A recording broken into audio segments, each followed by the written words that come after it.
alive again. We have been resurrected in ancient Egypt for a Friday night. Welcome. If you're joining me tonight, I am just usually take a little while at the beginning just to chill and let people join. Hopefully some people do join. I've started doing these streams just before the premiere of videos on my channel to try and, drum up a little bit of interest. So, hi Vaverka, welcome. It's great to see you here. I hope that you're doing well, that you've had a good week. I have had, not that I don't know if anybody's interested, but I have had a very busy week this week. I was away for a work conference basically Tuesday, Wednesday, Thursday. I got home yesterday. Trains were crazy, and I've been kind of like running around today like a chicken with my head cut off trying to get everything set up for tonight. So if you're new here, my name is Rachel. I'm an archaeologist. I love archaeology, and my love of it was inspired by playing this game that we're going to play tonight, Pharaoh and Cleopatra, as a child. I'm playing through the levels, but also then while we're playing, I talk about the real life locations and time periods the levels are inspired by. And so we're kind of working our way through Egypt's history, and this can be a learning opportunity, but also just a fun, chill thing to do whenever you have some time. Yeah, my last stream that I did was on Salima Oasis, where we spent a lot of time learning about trade and the army portion, doing some battles. Tonight we are moving on to the Old Kingdom. Officially, we are going to Saqqara. It's very exciting. We're going to build the Step Pyramid of Djoser, basically like one of, if not the oldest stone monuments in the world. Very excited for the stream tonight. Because I've been really busy this week, I have not had time to kind of play through the last level into the next one. So that's going to be a bit different than normal, but they'll be fine. Don't forget, if you're here, to follow me on Instagram, inside.archaeology on Instagram. Post lots of other stuff on there. As you can see, I have a new little text box at the bottom of your screen. So if you want to support the channel, you can subscribe. Don't forget to like the stream, even if you're only here for a little while. And if you feel so generous, you can go support me in what I do on Ko-fi. I choose Ko-fi at the moment as like my primary way of doing this because they take the least amount of a percentage of what you donate. So I get them maximum amount of your donation to then feed back into the channel. Please try and keep the chat nice. I feel like we've created a pretty good environment here. Feel free to put any questions you have for me into the chat. I can't promise I'll be able to answer them, but I will do my best. As I said, I do these premieres kind of before my video. I do these live streams before my video premieres. And today I have a very exciting premiere in that I have finally made happen my collaboration videos with History with Kaylee. She is another YouTuber. She's much, much bigger than I am. So she reached out to me a while back about doing a collab, and we've made it happen. So I'm really excited to premiere those tonight. So when this streams end tonight, it's gonna just plug you straight into Kaylee's premiere video where she and I talk about ancient Neolithic stone structures. And then also on my channel, I have an interview with Kaylee about her life as a heritage influencer and kind of her background in the field. So yeah, very exciting. I'm hoping that this brings some new people to the channel. Fingers crossed. But yes, today is the premiere of the collab. Kaylee is literally just uploading the video as we speak, so I will be receiving a link hopefully by the end of this stream, and you guys will be able to go straight to that. Vaverka is asking, want to discuss the new rooms found at the pyramid? Not today, because those rooms were in the pyramid of someone called Sahura. I'm not sure how to pronounce it. My pronunciation, we can never count on this, and guys, hieroglyphs and the Egyptian language were not my specialties at school. I do muddle through. So I think I'm going to save talking about those rooms for that stream when we kind of cover that time period. If we do, I'll have to research if we do. If not, I do talk about it in the archaeology news video that I put out lately, so you can find it there. We've got a few people on the stream now, so we'll just kick things off. So like I said, our last minute mission was Selima Oasis, facilitating trade with Kerma and Nubia. And we now move into the Old Kingdom, which spans the 3rd to the 6th dynasties. And it's a period of roughly 500 years from 2700 to 2200 BCE, known as the Age of the Pyramids. And today we're going to start really getting into the meat of that. So this mission in particular that we're going to cover at Saqqara is set in 2630 BCE. But in real life, the game is like 20 years old. When I was doing my research for this video, it turns out that the pyramid is actually probably a slightly older than that, but it's more of a case of like a few decades rather than hundreds of years. So I'm going to just get right into it. I would resume family history, but I didn't finish Selima on this save. So we're going to go into the Old Kingdom and we're going to play the campaign. So just going to have the quick intro into the Old Kingdom and the mission itself in the briefing. And then we're going to move into playing the actual game and we'll talk all about Djoser, Imhotep, the Step Pyramid, Saqqara, all that fun stuff. So. The clear waters of the precious Nile teem with life. Egypt struggles for unity no longer.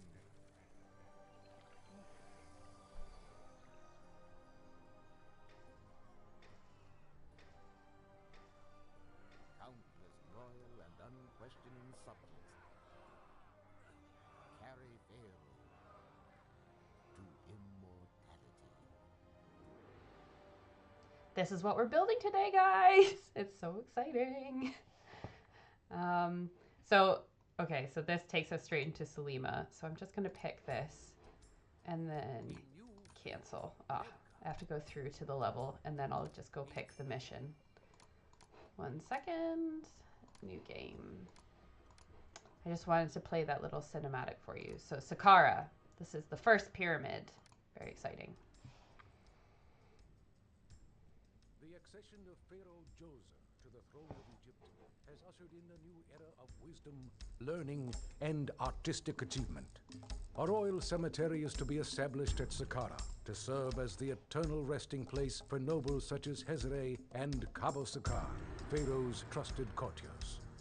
But this site shall also contain a monument the like of which the world has never seen before.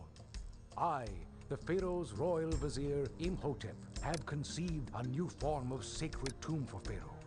Unlike the low mud brick mastabas of prior pharaohs, this tomb shall rise toward the heavens as if it were comprised of several mastabas placed one on top of the other. And what's more, this stepped pyramid shall be constructed entirely of stone, that it may endure the passage of the eons. Deep within, a sarcophagus of solid granite shall hold Pharaoh's body for his eternal rest. Priests at the necropolis of Abjadu have perfected the art of using linen to embalm the dead, thus opening the door to everlasting life to all Egyptians. Our trading post at the Selima Oasis still thrives, and from there you may import ebony from Africa. Pharaoh has given you a generous supply of cash to get started on this project. Do not let him down.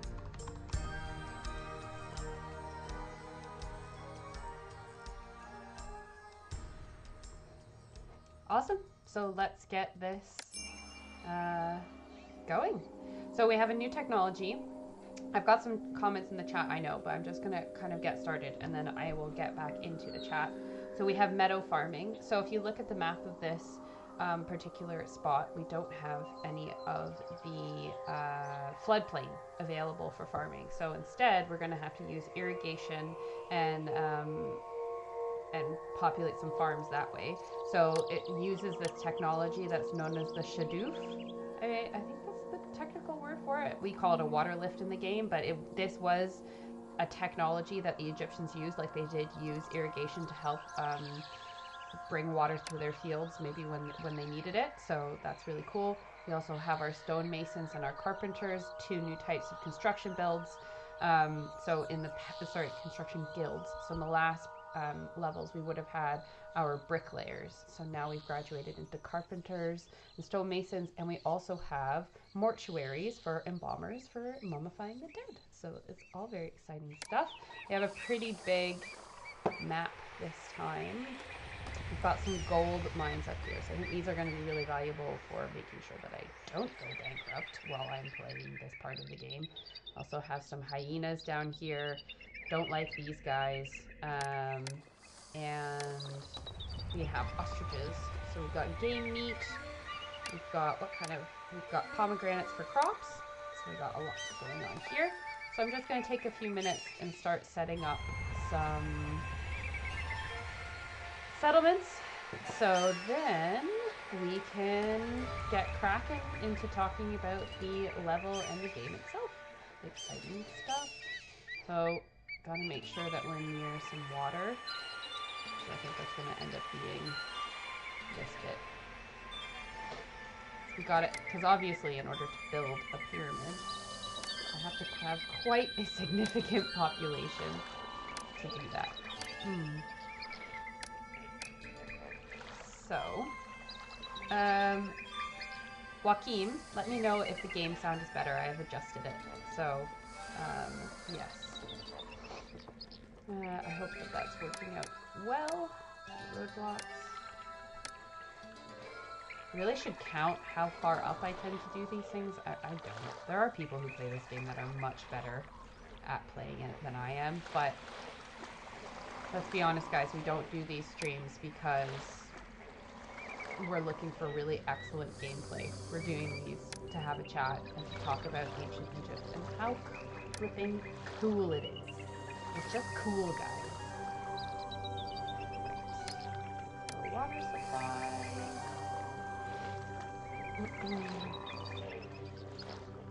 Gonna start out as well with some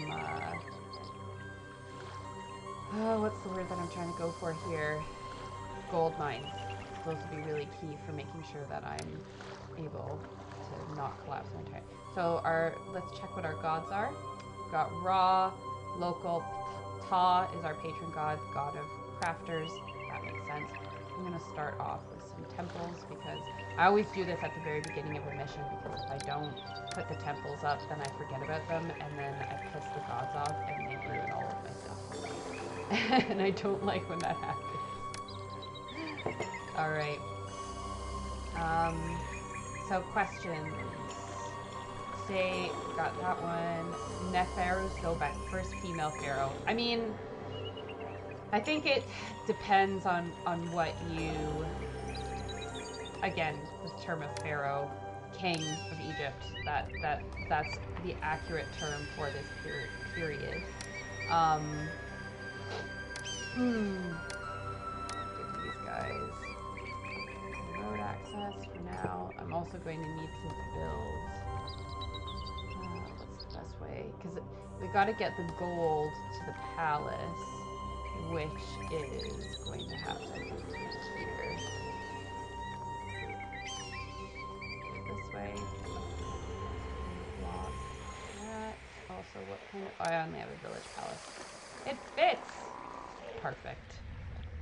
Ha ha ha ha. And we will have to make, I think, some housing, because there's just not enough here. We need architect post, firehouse, and a police station, because otherwise these people will become criminals and they'll steal all that gold that I'm mining, which I need in my building projects. Another concern is going to be food, so I think I'm gonna make this into a bit of a food district. I'm using farms.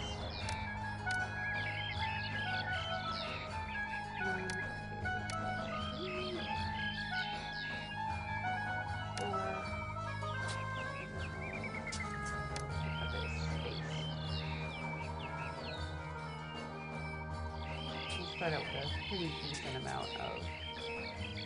And water lift, put that over here.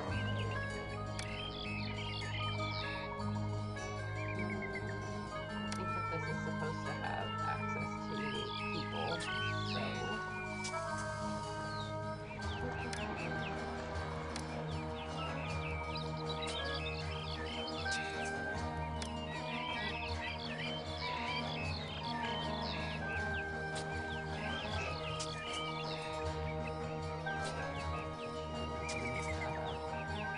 That will make my life infinitely more difficult than it needs to be. Yeah, that needs to be wrapped. Put a house here. Post. Police station. I'll have to do shrines at some point too. That's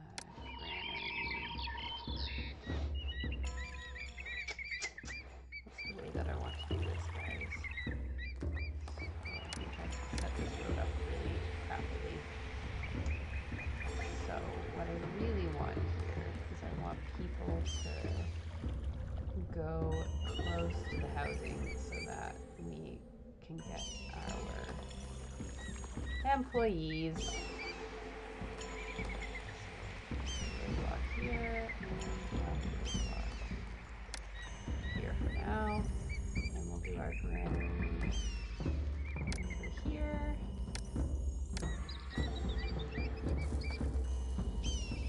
I also need hunting lodges. So put 2 of those there. And I think that's got us started pretty well. So I'll speed the game back up. We can settle, and then hopefully we will a bit of a bustling enough economy going on that we will be able to start building a pyramid. Which, where do I want to put this, guys? I think it's going to end up being somewhere around here. Raw materials. Oh, I'm going to need stone as well. I'll wait a little bit till I have these things. Okay. Neferu Sobek was the first female pharaoh. So I started half answering this question. I actually don't know that much about Sobek Neferu because I really was into the Middle Kingdom. I was always, my focus was always the New, well, my favorite was always the New Kingdom. So I don't know. It's usually thought to be Hatshepsut, but there's also this kind of idea of,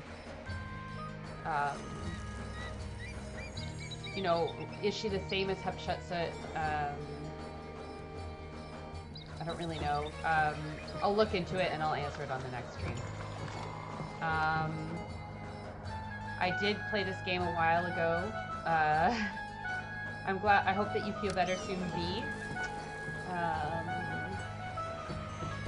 Just picked up Pharaoh. I'm so glad that I'm influencing people to buy this game because I love it so much. Sean Spencer, find caught one of these live. Can anyone recommend any good up-to-date primers on the later scholarship in Egyptology? My knowledge is horribly out of date. Sean, I don't know. I'll have to look and oh. I have a... Oh, that's why. Because I don't have a roadblock here. Which, really, I need this road? No, I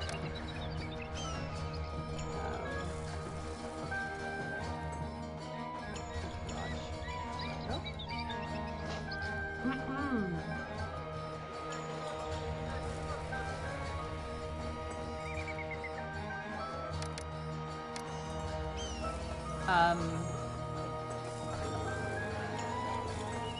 I know that one of my favorite people to read for ancient Egyptian stuff is Kara Cooney, Karacooney. She's a really cool Egyptologist. I think she does some great stuff. She writes some really interesting books. I don't know about necessarily a primer, But probably a best way to find something out is if you can find like a book list for like a class on Egyptology, like a textbook list, you could do that, or just sometimes just see what the most current, like obviously every Egyptologist has a different specialty, but I'll also have a look when I go home at Christmas this year and see what books we use for my classes, because I'm sure there are, like with textbooks, they'll, you know, they have the initial publication, but then they will update it. So, you know, there might be something a bit more up to date that's available for you to look at, or like a more recent public like version of it that's available. But I'll have a look see for you. This game, I'll also say, is an excellent primer because it introduces you to a lot of the concepts and the gods, and then you can kind of look things up from there. I know people like to say, be all like, "Oh, it's not really that great," but I really love like using Wikipedia as well. Like I'm not ashamed to admit that I do reference Wikipedia and use it a lot of the time as a primary source for things. So, look at my town is evolving. This is the good stuff. All right, so I'm actually, what am I gonna do here? I'm going to make myself yes, this is fine. People. I think I'm gonna make my worker village kind of like around here. So put some quarries in. 1, 2, 3, 4, 5. So these people, a bit of an itchy throat today, and I'm really hoping that it doesn't mean that I'm sick again, because that would suck. I only just finished being quite ill for a while, so I would really appreciate not having to be ill again for a while. But I did just spend my week at a trade show for work with like, I think there's like thousands of people attend it, so we'll see. Oh, the chat's like popping off. That makes me happy. In terms of popping off of like, people are talking. not getting mad. Water supply. I'm just kind of trying to expedite, like build as quickly as possible, because I really want to move on to making the actual pyramid and have some things in place so that I can just get on with things.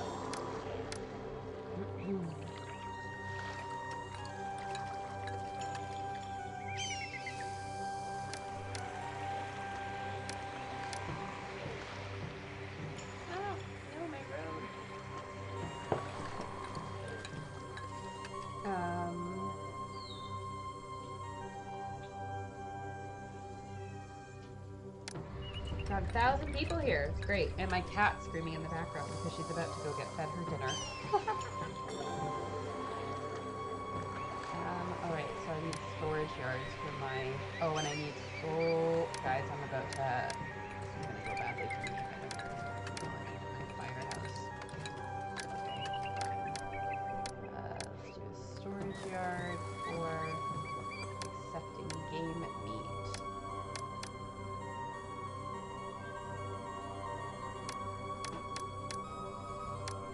Okay.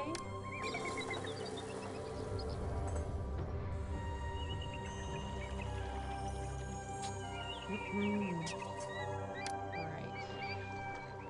So what I need now... how am I going to do this? Where is this pyramid going to fit? Where do we want to put it, guys? Let me know in the chat. Do we want to have it, like, right here? Near all the people? I think that's probably going to be best. I'm going to put it right here.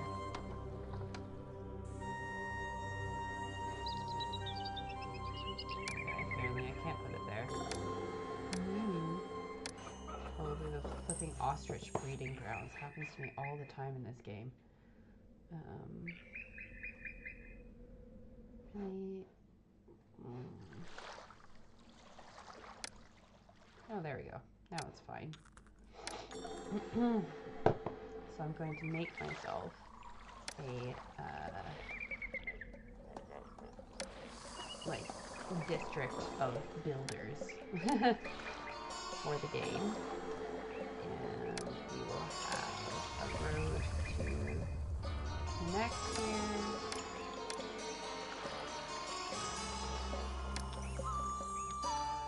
Do I actually need it to be this big? Probably not.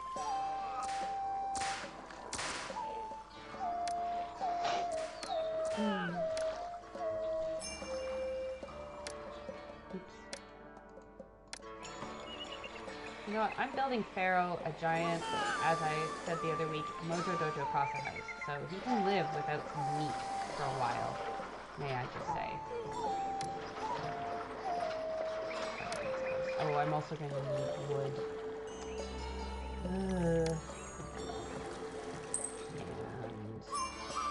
But I'm going to start off with my work camp, because those are the first key, and those take a while. So let's do one, two, let's do a few of those. Alrighty. You may want to lower the microphone. Okay. Lower the microphone a little bit.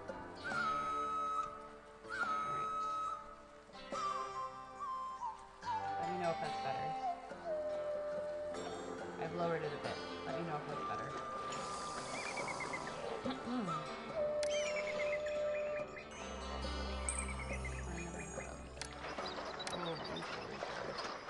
It's gonna be crazy. How do I have an unemployment of 16%?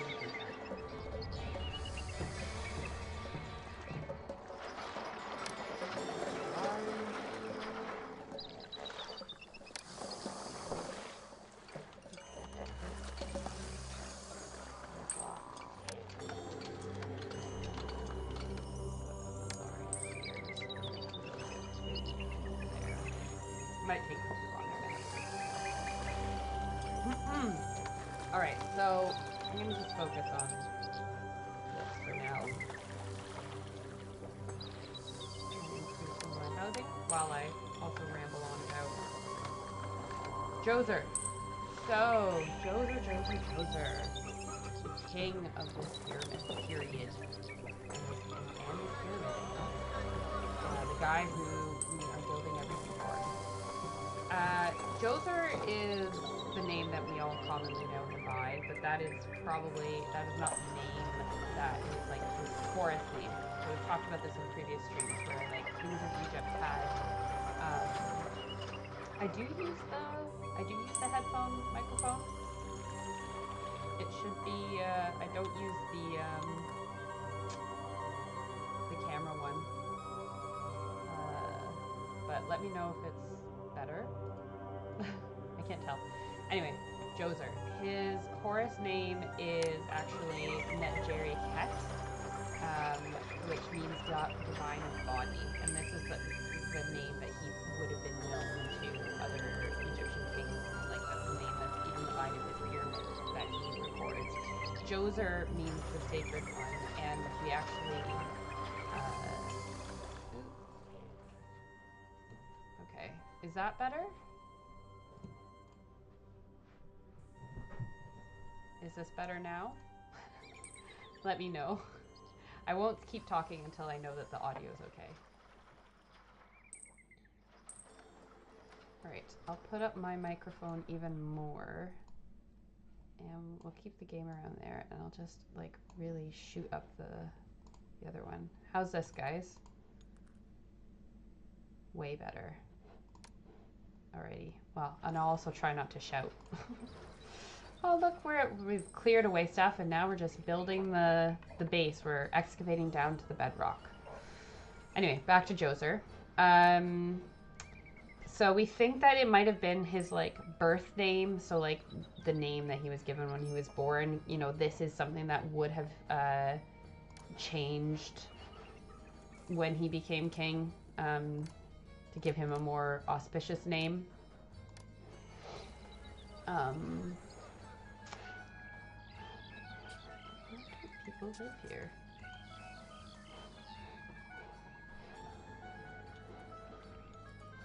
Why do I have such a high unemployment?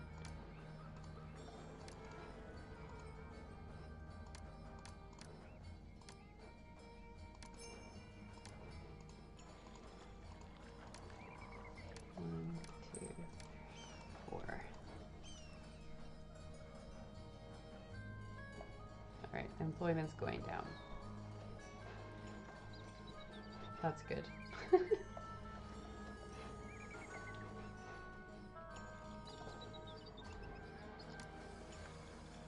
All right, I'm gonna just do some stuff here.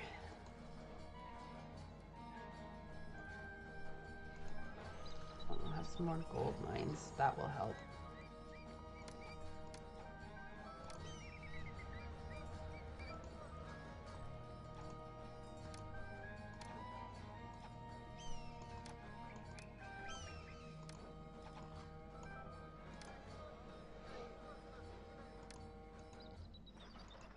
There are plenty of jobs. I don't know what these people are talking about.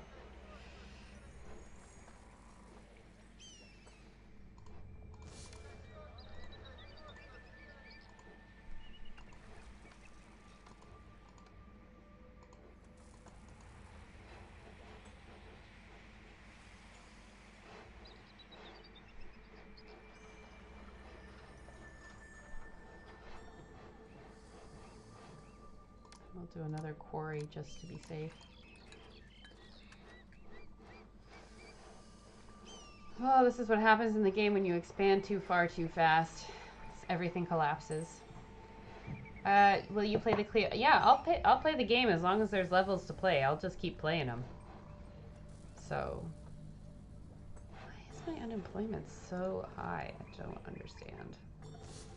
All right.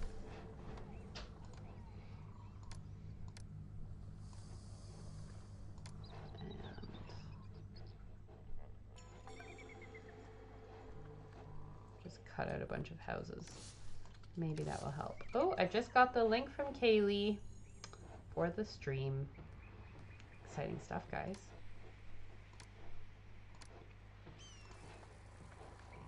Mortuary. Let's do dentist. I have a fun fact about dentists today. I just have to get far enough in the game to get to speaking about it.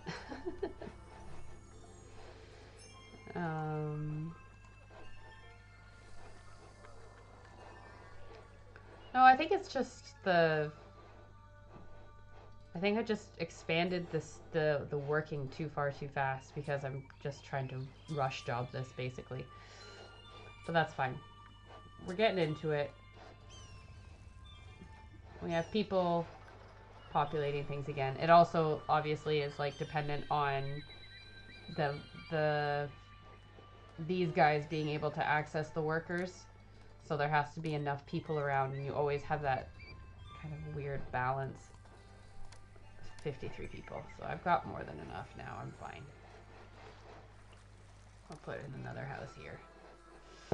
Anyway, the Cleopatra expansion. So this game was originally, when it was originally released, it only went up to like basically the end of the New Kingdom in terms of levels. The Cleopatra expansion takes you into the Hellenistic period, so you it brings in levels like Alexandria, and then I think the last level you're playing as Cleopatra right before the Romans come and take over and effectively end everything.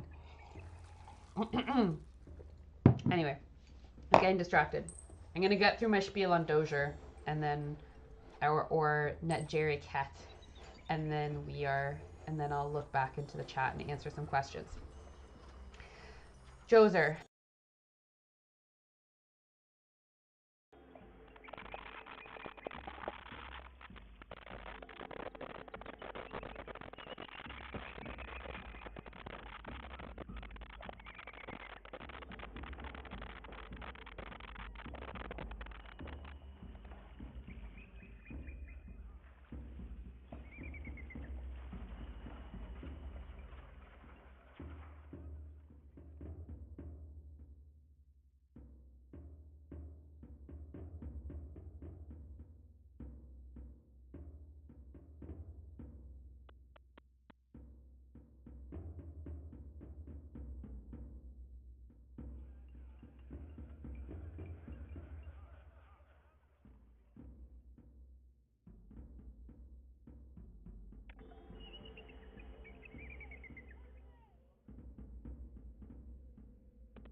Can you hear me now?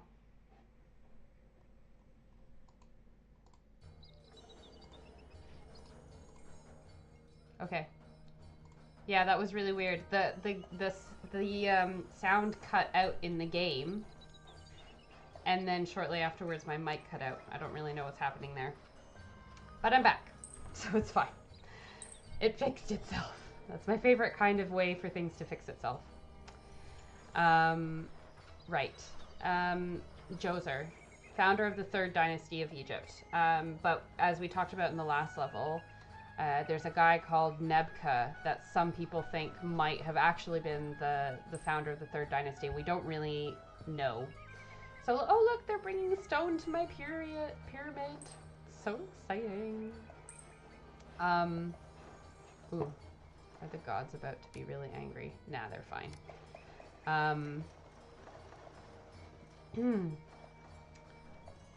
So the reason why we just don't know is we just don't have enough records to really verify it. And it's because, as I mentioned, Egyptian kings like to call themselves lots of different names.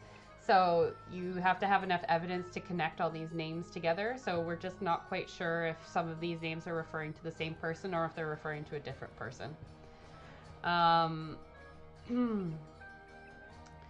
The limes, so the pyramid was made of stone, and particularly limestone.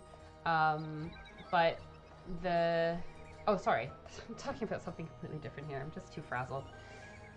So the image that you see on your screens right now, or that you should see, sorry, I scrolled through all these, I have my whole slideshow ready and then I press the key. So this image that you currently see on the screen is a painted limestone statue of Djoser, which is in the Egyptian Museum in Cairo. It is the oldest known life-size Egyptian statue. Oopsies. Forgot to send Spuddy stuff. But it was discovered in 1924/25. So this is our, our statue of Djoser. His family, in terms of his family, we think he's the son of the previous pharaoh Kasekemwi and his queen, and he himself has a wife called Hetefernebti, who we think might be his half-sister or maybe even full sister, and we think this because in the inscriptions we have that talk about her, one of the titles she's given is King's Daughter, so this means she is the daughter of a king. So, oh no, the flippin' hyenas are causing some problems. I gotta wait for them to respawn, and then my police have to, like, kill them. But these guys screw so many things up. I also have to open a trade route because I need wood for the Carpenters Guild to be able to do more than just one level of my pyramid. So, this is going to be my wood storage yard. I'm going to import some of that. I don't like to import lots of it because A, you don't need it all at once, and B, it's expensive because, as you probably noticed, there's not a lot of natural trees around here. So, yeah, so Djoser's wife, possibly his half-sister. This is an Egyptian royalty thing. They like to keep things literally in the family. When it came to bloodlines, especially when it came to royalty, not so much with the everyday population. They had at least one female daughter, maybe two, but we also don't know if they had a son because the relationship between Djoser and his successor, who's known as Sekhemkhet, we don't really know, and we don't exactly even know when Djoser died. One of my mines collapsed. So rude. How dare it. So besides the step pyramid, what did Djoser do during his reign? He did some military expeditions out to the Sinai Peninsula, which you can see over here. We played a previous level here of Timna. He had the same goals as the previous level, which was to get copper and turquoise and valuable mineral resources from that area. Really? Oh, these hyenas are causing absolute havoc. I'm going to... Oh, I don't have... Okay, I saw a thing that said that you could fence them in with statues. That didn't work, did it? I'll wait for them to breed again, and then I'll fence them in with some statues. I gotta track where they're going. Yes. We also think that Djoser, you know, he liked to build things. Saqqara wasn't the only place that he built things at.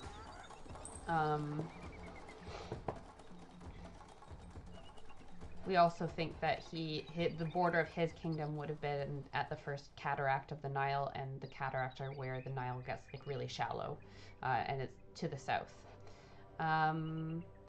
So a lot of the time when you see people talking about Djoser and his step pyramid, they will probably mention the name Imhotep and say that the person who is the architect of this pyramid is Imhotep. Let's see if this statue garden works. Oh, there's more of them up here. Damn it. There's hyenas everywhere.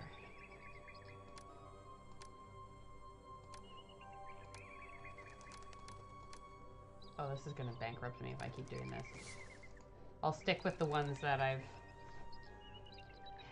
hemmed in and see if I can keep them from causing problems. Okay, but these ones are all together now, so...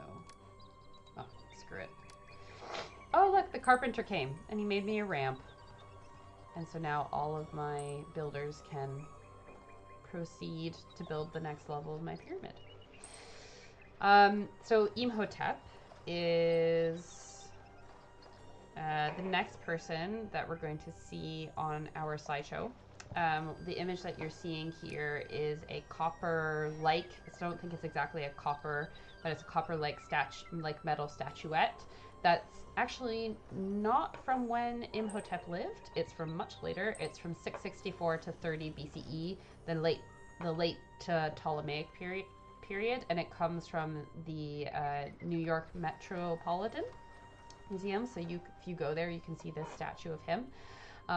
Why were they making statues of Imhotep thousands of years after he died, I hear you ask me? Well, his name means the one who comes in peace, and he was a vizier, chancellor, high-end official, whatever you want to call it, for Djoser, often accredited as the architect of the step pyramid. He was a high priest of the sun god Ra, but he had clearly several jobs. There is no connection to the villain of the amazing 1999 Mummy films, even though that Imhotep is also a priest. There's really no connection between them. We actually don't know a lot of Imhotep as a historical figure, but what's really cool about him is that after he died, he was basically glorified and became a god in ancient Egyptian. He became like this mythical figure, and he was worshipped. And he was one of the few Egyptians where that happened that wasn't a royal person. So, you know, they deified their kings and they worshiped them as gods, and that's the whole point to building these gigantic monuments for their kings when they die, but that doesn't really happen to the average person that's not a king. So the fact that this happened to Imhotep is really significant. We know that he had a high standing in Djoser's court because we have some inscriptions that have his name. One is on a statue of Djoser that's at the real-life step pyramid complex, and the other is from some graffiti at the pyramid complex of Djoser's successor. So the one from the step pyramid has an inscription list of his titles, and that call him the Chancellor of Lower Egypt, first one under the king, administrator of the great mansion, hereditary noble, high priest of Ra, chief sculptor, and chief carpenter. So those last two titles are why we think he's probably the person who effectively designed this monument, because he was in charge of the two main industries that went into making it. When he became a god in the Egyptian pantheon, he was a god of medicine and healing. And he's equated with like Thoth or Thoth. I don't know how to say his name again. Who is like the god of architecture, mathematics, medicine, and the patron of scribes. So he was a very educated man, I think we can say. It's, yes, safe to assume that he was a good person, V. I would hope so. He's certainly probably one of the smartest people in history to come up with the design for this monument. Interestingly, we do not know where he is buried. We have never found his tomb. Its location is unknown. People are looking for it, and we think that it probably is somewhere at Saqqara. It's just not been found yet. That's kind of one of the probably the major discoveries left. There's lots of major discoveries, but when I think of like things that would instantly grab headlines, it would be the discovery of Imhotep's tomb. Like, that would be amazing. I'm just gonna check because Kaylee sent me a message, so I just have to respond to something.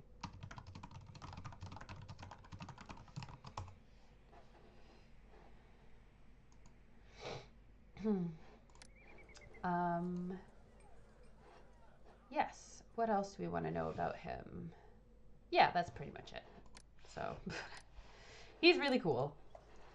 It would be cool if he was related to the Mummy one, but he's not. He's definitely a better person than the one in the Mummy movies.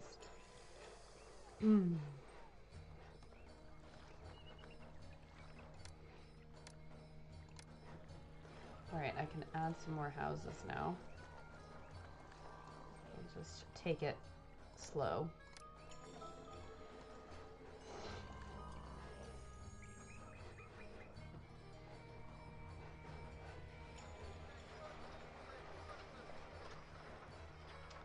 Let's look at what I need to win this game. I don't know if I'm gonna actually win this level. I think I need to get a mansion, and then I can send Pharaoh some gifts to say sorry for not sending stuff when he asks for it.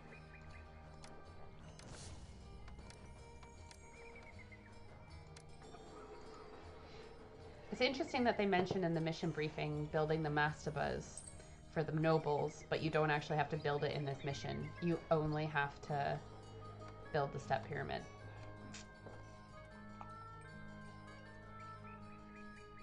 Winning is a state of mind. Exactly.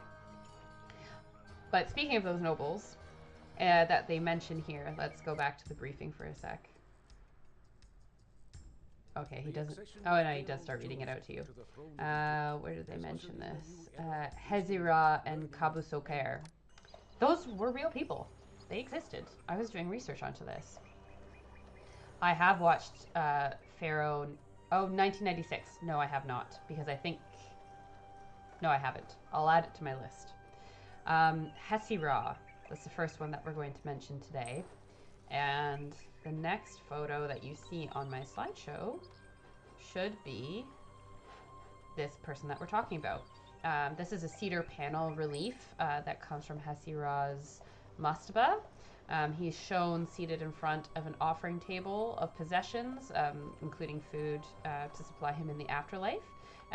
Do note that he's wearing like scribal attire, basically. His name means blessed by Ra. But he was a high official and priest also during Djoser's reign. But his amongst his titles is included Great One of the Ivory Cutters and Great One of the Dentists, which basically means that this guy is the earliest known dentist that we know about that's been named. And his tomb is famous for its paintings and these cedar wood panels, which you are seeing in the slideshow right now. Let's see if I can... Let's try and improve things for my people by upgrading their housing.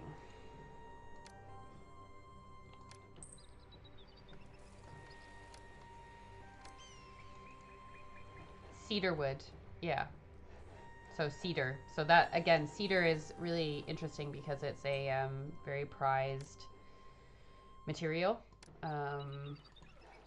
Usually in ancient Egypt it would have come from Lebanon. Trade with Lebanon probably, because I don't think it's native to Egypt as far as I'm aware. Oh no, I can't put a bandstand there. That's stupid. Let's see if I can... There we go. Got it. Do I have... No, I don't have the capability for making pots. That's annoying. So I'm going to have to do some clay and then pottery. I'm going to have to import it. Let's see if I can import some stuff. No, I have to open a trade route.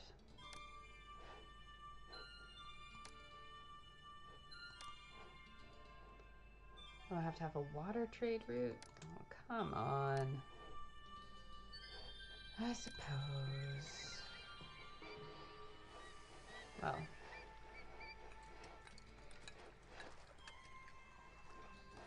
I have not set this game up, this like level up well at all. This is such a cluster. Anyway,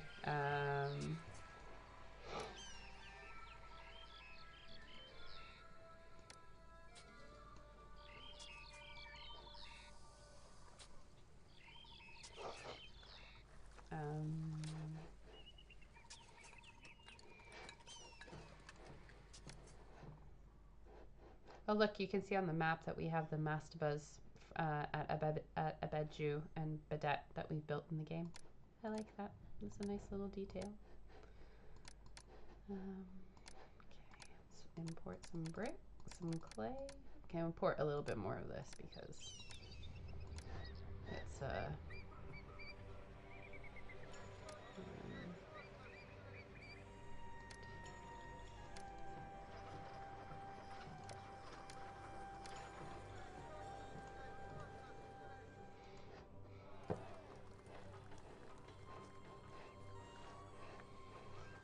Pharaoh, Polish film directed, adapted from a novel.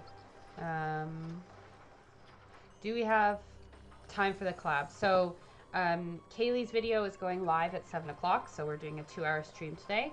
And then my video is premiering just after her video on my channel.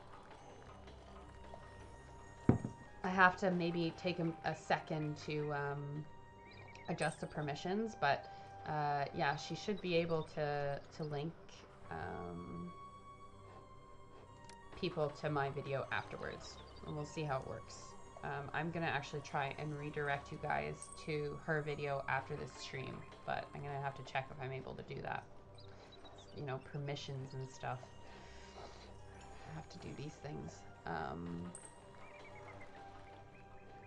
So, talking about the other person that's mentioned in the briefing, Cabo Sokar, who should be showing up on your screen now. This is a relief from his tomb.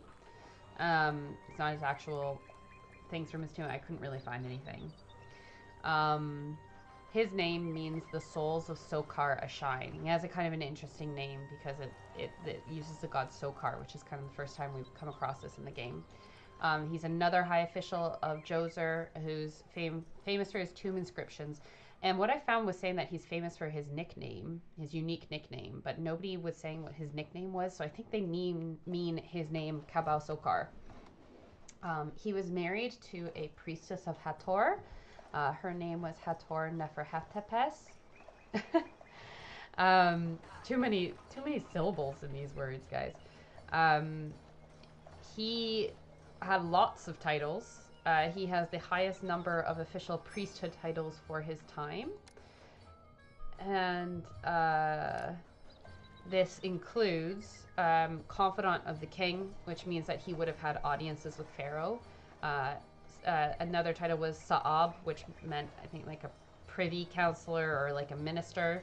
High priest of Anubis. And then also he was called, which in Egyptian, high priest is Heka Netjer, and then the name of the god. So it's actually Heka Netjer Inpu. because Anubis is the, I guess, anglicized or Greekified version of Anubis. So then he was also a priest, not a high priest, also, which the official title is a god servant of Sokar, Seshat, and Set. So he clearly really liked a lot of different gods. He has a really rich tomb with some really interesting tomb inscriptions, because they have really detailed lists of bureaucratic titles, priestly offices, and then also honorary titles. He has a mastaba at Saqqara. It's known as the title of it is S3037. It was found in 1889 by Auguste Mariette, who is a French archaeologist. At that time, it measured 33 by 19 meters, and it was built of mud bricks, as mastabas are, as we know. And it's one of the earliest ones that has a relief-decorated chapel within it. So yes, that's good job. Good job subbing to Kara. I think she's really cool. I'd love to have her on the channel for Ask an Archaeologist, because I do have, like, one of my very good friends that I went to undergraduate with. He worked with her, like, while he was studying at UCLA. So I do kind of have, like, a degree of separation from her. So I'm just waiting for the day that my channel is big enough that I can approach these kind of, like, bigger academics for these kinds of interviews, because well, A, I want to be big enough to kind of justify them spending their time doing it, but B, I would like to be able to offer people who come and guest on the channel some kind of, like, compensation for it. I feel like that's only right.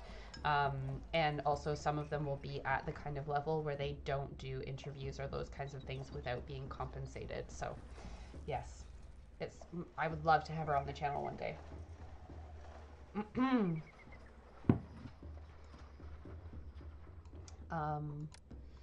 So let's talk a little bit now about Saqqara. Let me know in the chat if you've been there, or if you know what Saqqara is. Before I get into it, I want to see what your answers are. So put it in the chat what Saqqara is. Yeah, so History with Kaylee is premiering at 7 o'clock. So we'll just go straight into the History with Kaylee channel. I'm just going to pause the game for a minute, and I'm going to see if I can add Kaylee's video as a, like, redirect for you guys once my stream ends. So just give me 2 seconds while I do this.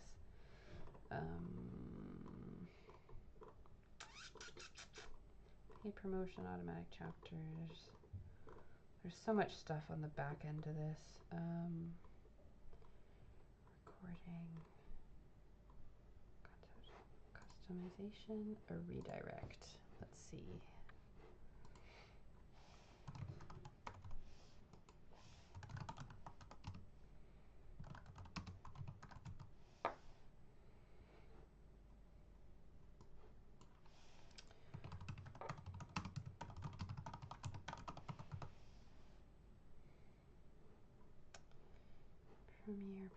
Premiere, prehistoric skull.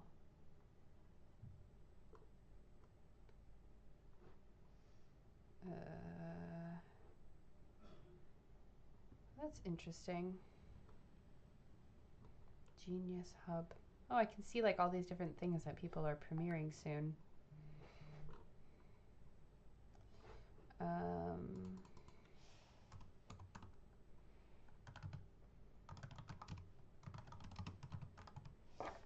No, it showed up.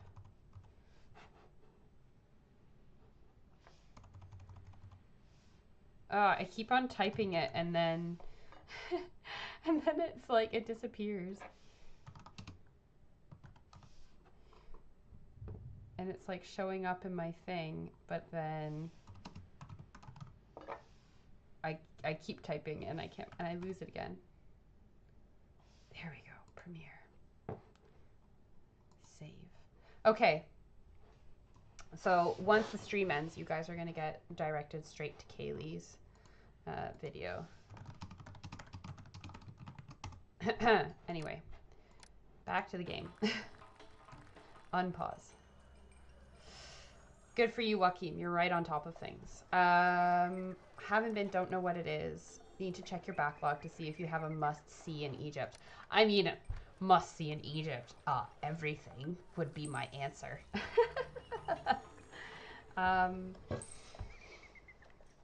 I definitely, if you go to Egypt, you have to see Saqqara.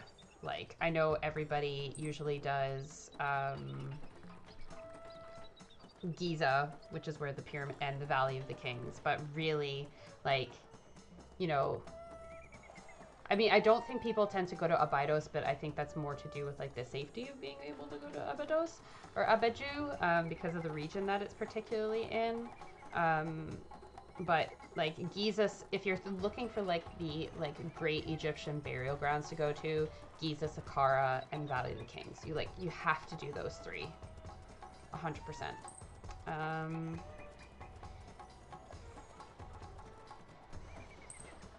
right.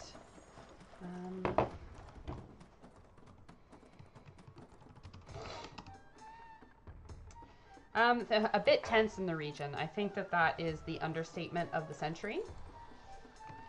Again, I'm just having to do some stuff on my back end for my video, guys, so it's just going to take a few minutes to get back to talking about the channel. But we've got the epic music going on, which we love. Who else loves the music on this game? Because I do. Paid promotion, automatic chapters, automatic concepts, tags.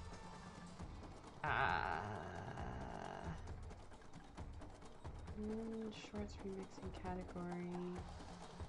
My chat replay, participant modes, live reactions, message delay. Yeah, you know what?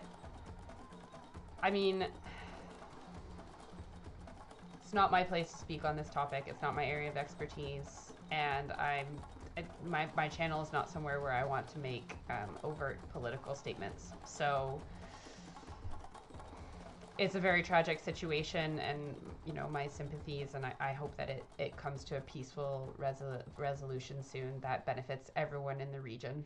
That would just kind of be what I have to say about it. I've toyed with saying something about it or something about charities on my channel, but I just I don't know. You just don't know what to say. And I mean, I'm a pretty small channel. I very selfishly don't want to get canceled. So it's kind of hard for me to know exactly what to say about it, because I also don't want to offend anyone. Permissions.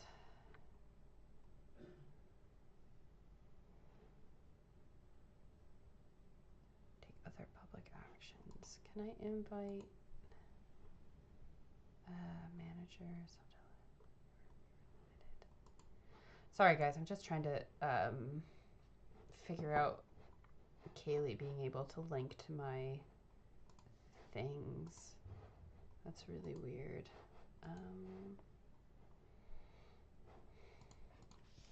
YouTube direct.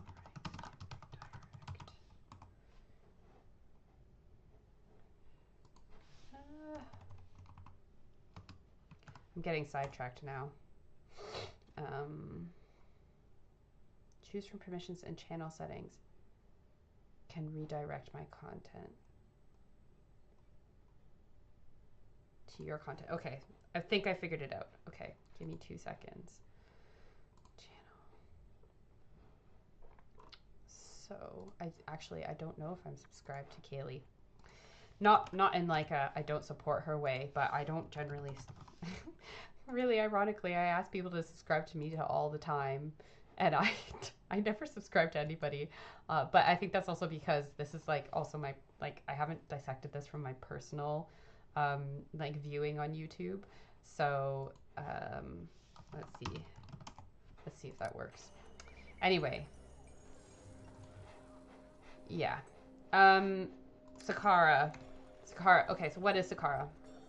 Saqqara is an area covering 7 by 1.5 kilometers. It's huge, and it can, within that perimeter, we have numerous pyramids and a number of mastabas and funerary complexes. It's about 30 kilometers south of Cairo, which you can kind of actually see on the game map here. So modern day Cairo, I think, is like basically sort of where Mennefer is, maybe slightly lower, and then Saqqara is just kind of off to the side. It has, as I said, the oldest complete stone building complex in history, which is the Step Pyramid of Djoser. But in addition to this, we have 16 other pyramids from other Egyptian kings. They're in various states of preservation. And then, as we were kind of just saying there, we have private funeral monuments of officials and nobles. But it was used throughout the entire period of history of Egypt, even as the royal burial grounds like changed. But it was a very important place for non-royal burials and cult ceremonies for more than 3,000 years, well into the Ptolemaic and Hellenistic Roman periods. So in terms of where its name comes from, we think it's been named after a funerary deity called Saqqara, who is a hawk or falcon god, who is like a god of the living and the dead, sometimes referred to as like a sun god.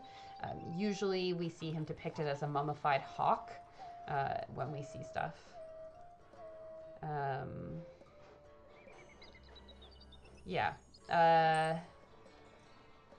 The earliest burials at Saqqara can be traced back, of like nobles, can be traced back to the first dynasty, which is when the burial ground was at Abedju, or also known as Abydos, which is down here with the flag on the map.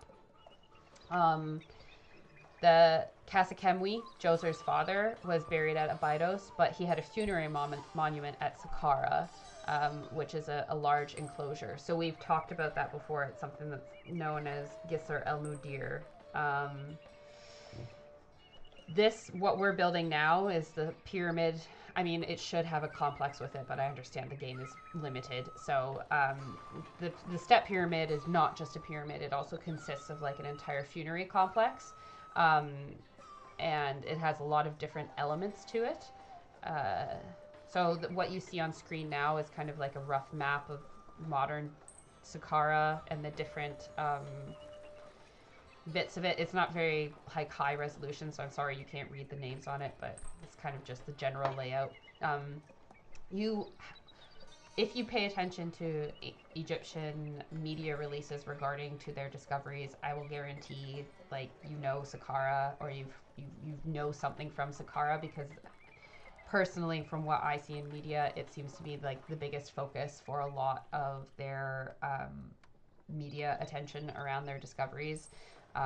There is a lot to be found there, especially as it's, you know, an older burial ground. It doesn't seem to have been like, I don't know, completely excavated. So a lot of it was robbed in older times. But yeah, a lot of their missions do concentrate there, and a lot of their TV shows concentrate there. So just this summer, the Lost Pyramid is on Netflix. It's Zahi Hawass. He is looking for the Lost Pyramid of Huni in Saqqara. There was another Netflix show that came out like a year or two ago that was concentrated on focusing on digs that were happening at Saqqara. So yeah, basically like almost all of their like kind of really flashy documentaries talk about this place and what's going on here at the moment. I have done reviews of those on my channel, which you can check out. Have you talked about the big discovery that was released talking about Queen Merneith? I have not talked about it on the channel. If it was released this week, that means it'll probably get featured in the November edition of the October edition of Archaeology News.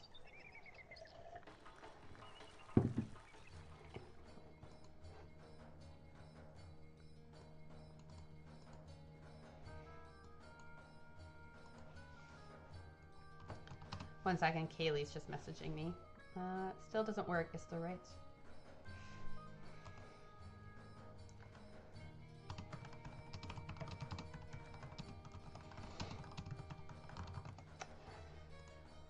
Why can't things just go nicely for me sometimes, guys? This is like so frustrating because obviously like Kaylee and I are doing this channel collab to help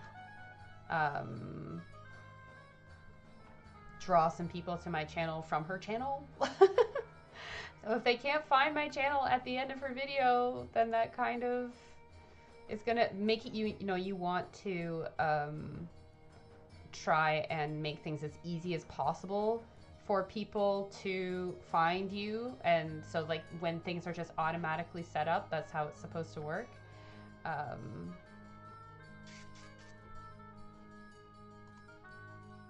that I don't want to do that. Interest-based ads.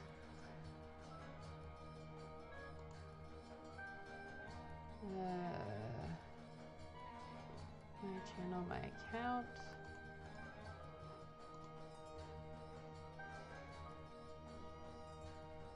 Forwarding links.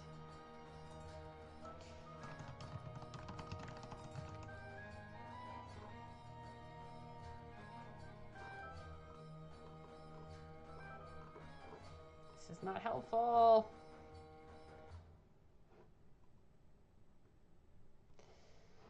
Trying to fix all this stuff. It's just driving me crazy. I don't want to delete anything. I don't want to make anything private. Playback, browsing, notifications, preferences, account, upload defaults, standard license, permissions, take other community, defaults, allow comments, that's fine, close, that's not it. Agreements. I've agreed to all these things. How do I fix this? It's gonna really bother me. You know what? It's going to really impact my channel if I. Well, it's gonna impact the live stream if I've just spent the next like half hour trying to figure this out. So.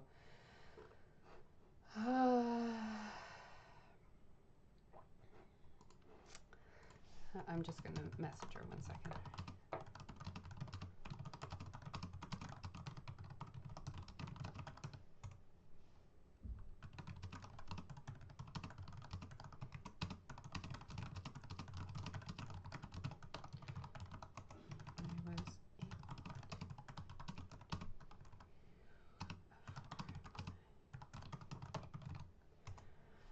Okay.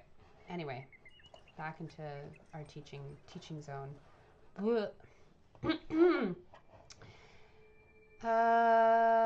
Is the bent pyramid younger than the step pyramid? No. The step pyramid is the oldest stone structure in Egypt, and basically everything builds from this onward, which makes sense if you think about it. They start out with stepping it in, and then they add the straightness, but the bent pyramid is basically between the step pyramid and the pyramids of Giza, like the pyramid of Khufu and stuff like that. So it's the bent pyramid is actually a really excellent example of them learning how to build pyramids, because it's bent because it seems they realized about partway through that they were making it too big or too steep sided, and it wasn't going to be architecturally sound. So they changed the angle to stabilize it.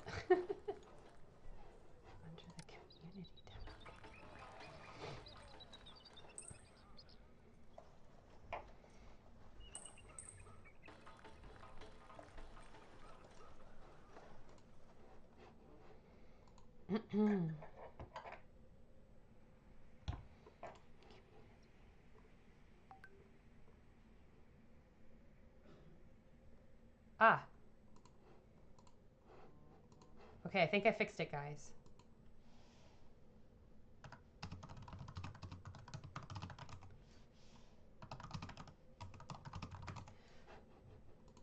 All right.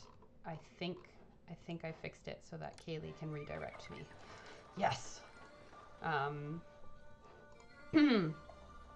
So interestingly, the step pyramid was originally a mastaba, but we can see from what we've been able to find out about it, that it was revised during construction. So, you know, it was like, I like it, but I want it bigger. Or they had just had ideas for how to make it bigger.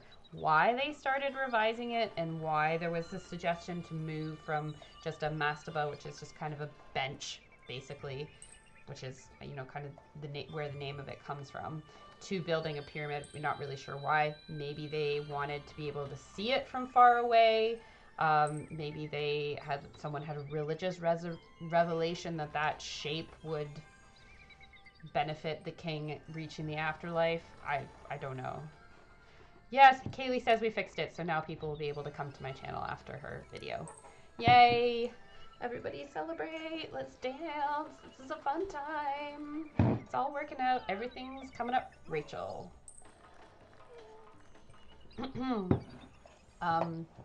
So in the game we're using plain stone, and later on we get white limestone.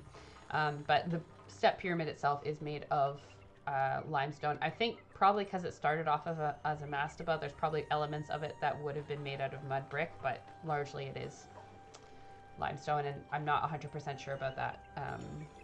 So we'll see. It has an underground subterranean like chamber complex that leads you to all the different burial tombs and everything, which we're pretty used to from mastabas. You know, they kind of mastered already this idea of digging into the ground, and then they just started putting stuff on top of it. So it's made out of 6 tiers. Actually, I have a photo for you. So this photo that you're seeing on the stream now is me in front of the step pyramid at Saqqara in 2010 when I visited it as an archaeology student. So, yes, I had a pixie cut. I have complicated feelings about that haircut because it was so easy to maintain, but I don't think it was the most flattering haircut I ever had. Oh, look, our carpenter is coming. I'm just going to interrupt myself here. We have a carpenter who just came and did our next ramp onto our step pyramid. So we don't know exactly how they would have gone about building the stones onto the pyramids, but the game uses the ramp theory, which, I mean, when you watch it in the game, it makes sense. But we don't have concrete proof that this is the exact method that they used for using it, except for the fact that it wasn't aliens. In total, the finished structure is 6 different steps or tiers, and it was about 60 to 62 meters tall. The base is 125 by 109 meters, so it is not actually perfectly square. And it is actually, while it's by itself in the game, in real life, it is in the center of a big mortuary complex that had lots of other buildings and courtyards around it.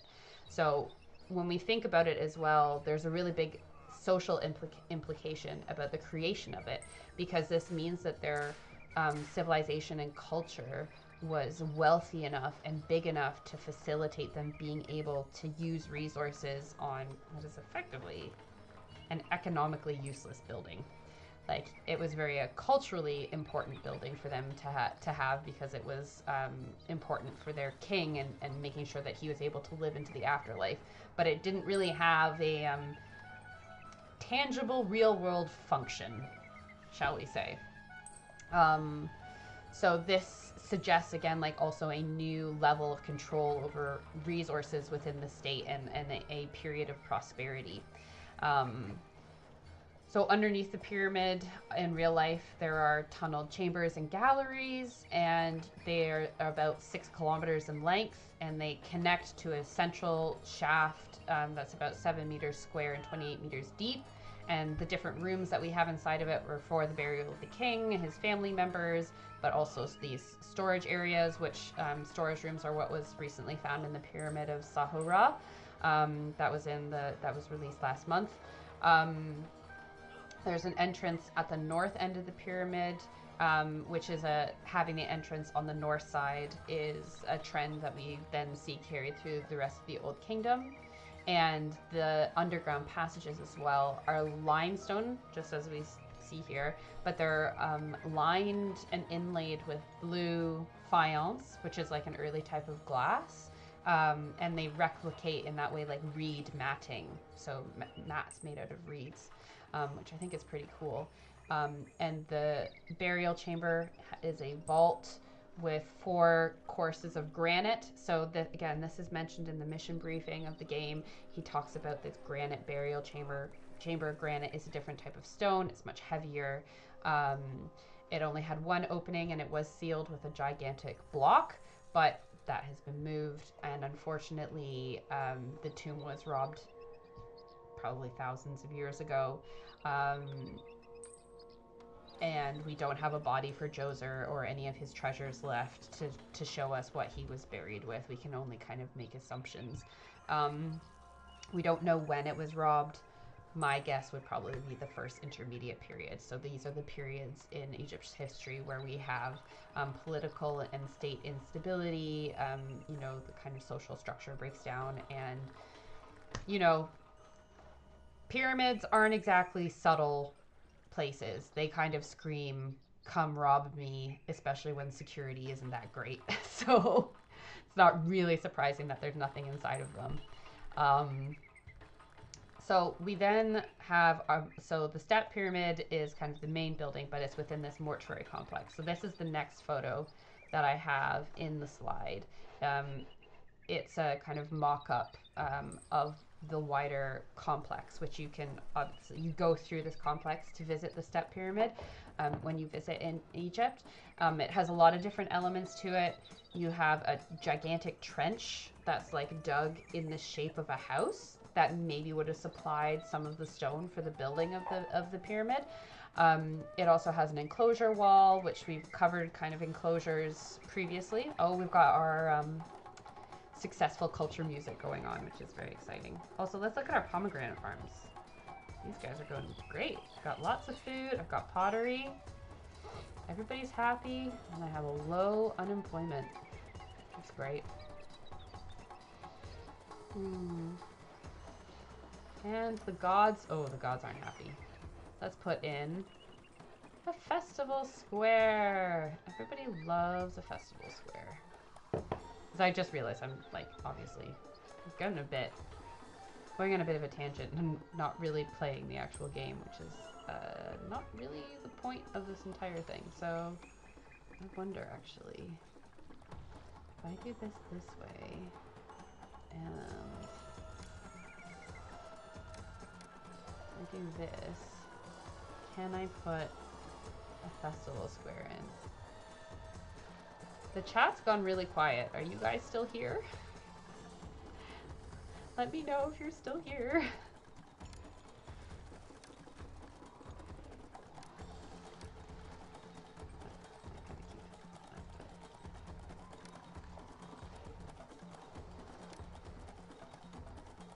I can't put that in there.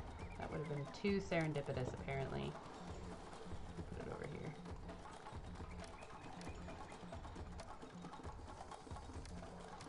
Pause our main god, so let's do a lavish festival.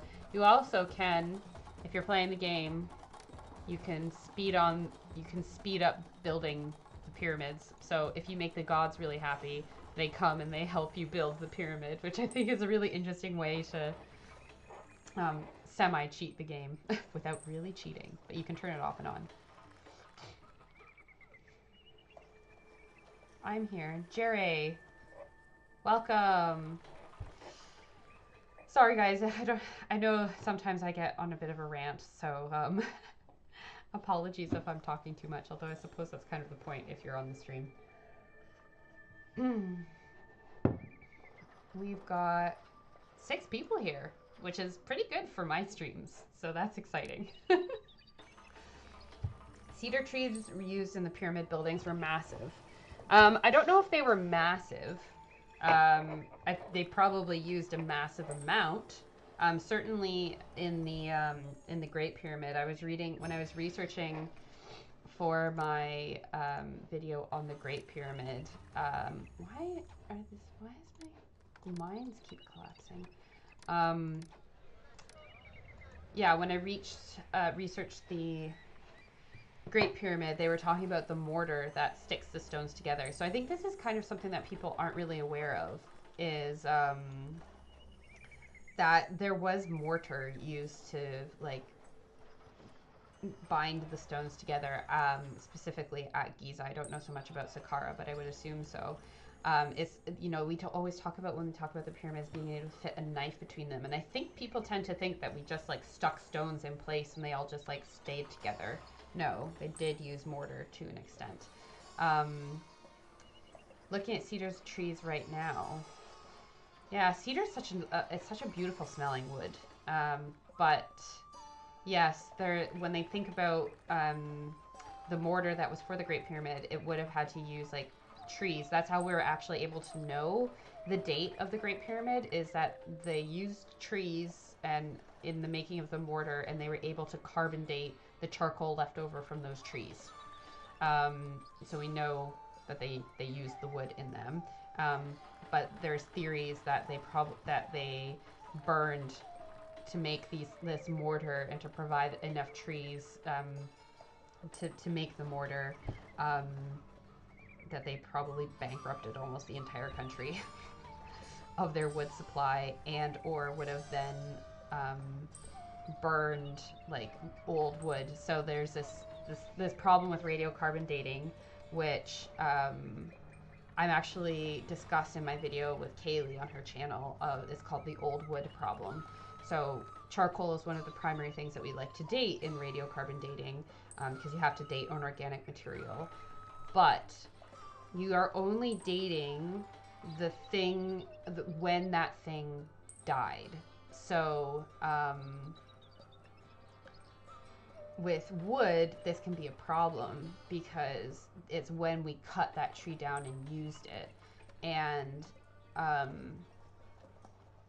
when we cut down that tree, so when they cut down the trees to use so when you cut down a tree, you think about it, when you cut down a tree and you make a piece of furniture with it, and then you think about that piece of furniture and it's like passed on through generations, and then eventually it gets burned. This could have happened at ancient Egypt, and this is one of the reasons I think there are some conflicting dates about the exact date of the pyramid. Like we know like generally when it was, but the old wood problem. So if they were using wood that had already been in use for generations and then they burned it to make the pyramid, it makes the pyramid look like it's older than it actually is. So yeah, it's this whole complication. Ways that we try to get around it in modern day is dating things that are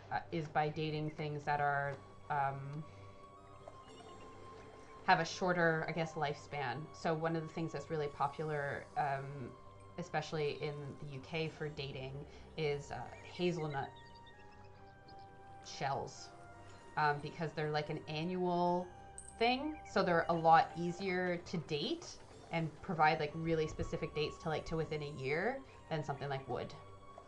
So yeah, better than the Roman mortar. I mean, I don't think anything really beats Roman concrete.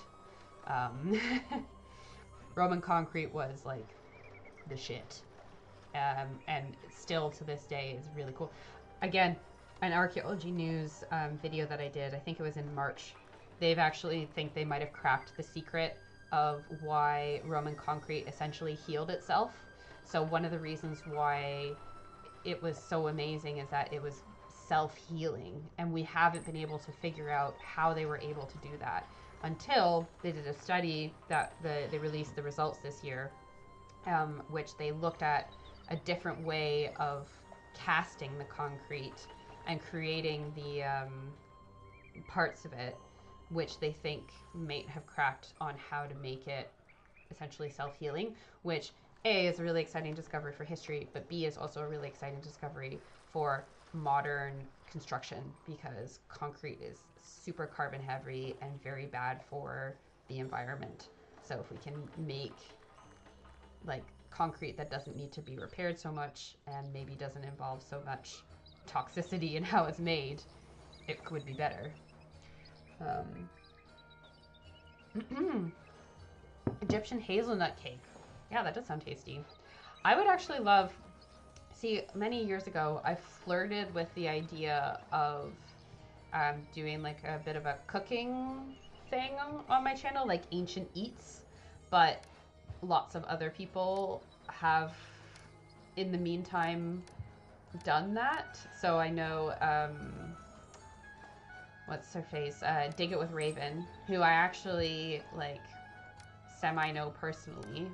We both went to the same school and we know people in common. She was a few years behind me. Yeah, she did some of that, and there's also like a much bigger YouTube channel that's all about recreating ancient recipes. As I would really love to try and recreate ancient Egyptian bread in particular, because we're like, oh, it's just a piece of bread. How did they live off of that? How is that a wage? And it's not bread like how we think of it. Or even like ancient Egyptian beer. Max Miller does good recipes. Or maybe I should do a collab. I should try and do a collab with a channel that does ancient recipes. I think that would be really interesting. I also do really enjoy cooking.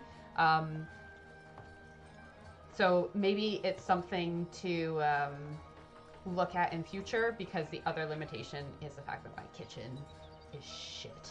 I apologize for my language. I rent, and my current kitchen is very, very small. It does not have a lot of capability. I do not like how it's designed. I do not like how it looks. I don't know if I really want to film a video in it. But something to keep in mind for future. So anyway, back to Djozer's funerary complex. As you can see here, it's a lot of courtyards. So you have the trench, which I just spoke about, enclosure wall, colonnaded entrance, some temples, festival complexes, these courtyards. There's another tomb, which we think is like a symbolic tomb for Djoser. There's a mortuary temple, and then we have the step pyramid. A lot of these structures were pivotal to the like theoretical function of the complex, but they didn't have like a practical use really. It's a lot about symbolism. Rather than actually being able to use it a lot. Although, as we know, there are mortuary cults for kings after they died, so they became like gods again. Yeah. The enclosure wall. I think I have a picture of that. Let me just see. This is the next picture. So the next picture that you see here, again, is one of my pictures that I took when I went to Saqqara. This is of one of the temples that like leads you into the courtyard in front of the step pyramid. These columns are a very particular like type, typical of the Old Kingdom, and the way that you can see that it's kind of like fluted. They are basically carved to look like bundles of reeds. Again, if you've played the other levels of this, like reeds, that's where we get papyrus from. It was one of the like key plants in ancient Egypt that they used for their economy. It was very important to them. So yeah. What else do I know about this? The columns themselves are also nearly 6 meters tall, which is pretty cool. So they are pretty tall, and then you kind of walk through this walkway into the complex.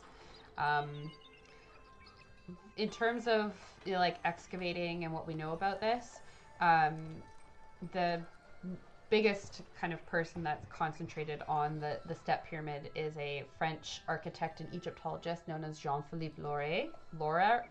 I'm going to put it in the chat. You can look him up. He seems to have lived a very interesting life. He basically lived his life at Saqqara, at the step pyramid. He spent 75 years working on it, between excavating it and restoring the mortuary complex. It is, he excavated the subterranean chambers below the step pyramid, and he is the one who discovered these blue, like, kind of faience walls on the inner chambers. So he passed away in 2001.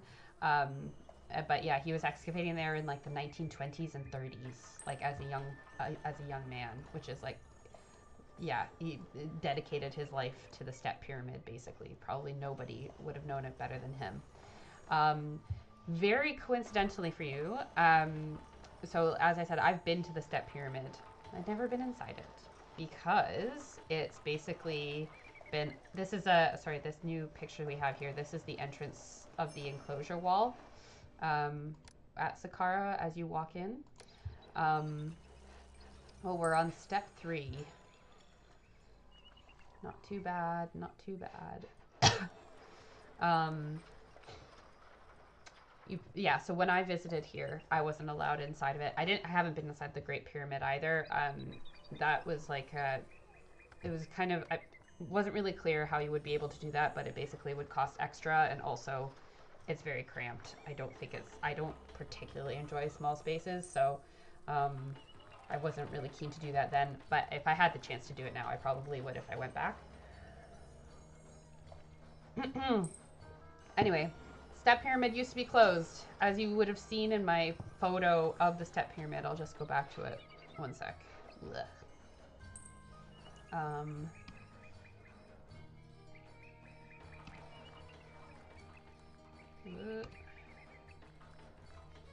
Yeah. As you will see in this photo, there's kind of like tarps and stuff on that. That's from the restoration. It took 14 years. It cost like $6.6 million, but they've reopened it now as of March 2020. They spent that time reconstructing damaged walls and ceilings, strengthening the pathways, and then putting in like lighting and stuff like that, and restoring the burial chamber. So you can actually, if you went to Egypt and you went to Saqqara now, you would be able to go inside of Djoser's pyramid, and it costs, actually, I'm not going to tell you how much. How much do you guys think it costs to go inside of Djoser's pyramid? Put it in the chat. I'll wait.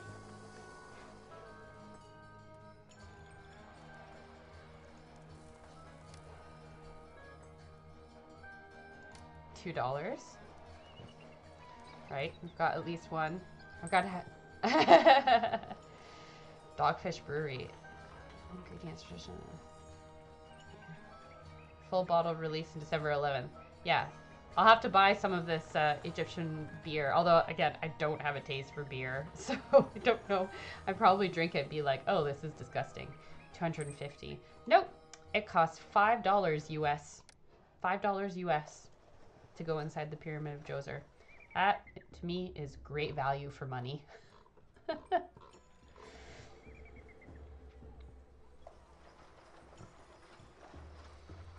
So yeah, put it on your list for next time, for when you guys go visit, or maybe one day I'll be able to help host a tour to Egypt, and then we can all go inside. It'll be really fun.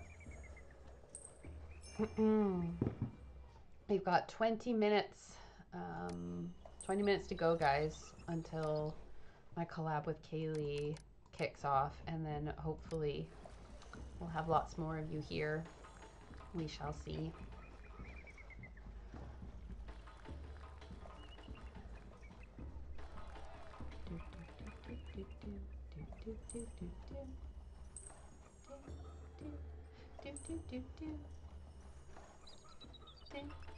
Yeah, Kaylee has done she's done a trip to Egypt before, but it was with some other influencers.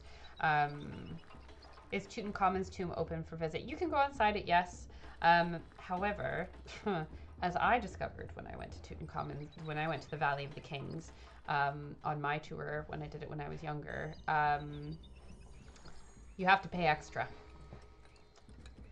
to visit the tomb of Tutankhamun. It is, I don't remember how much extra it was. At that time I was like, I don't think I really want to pay this, so I didn't go down inside.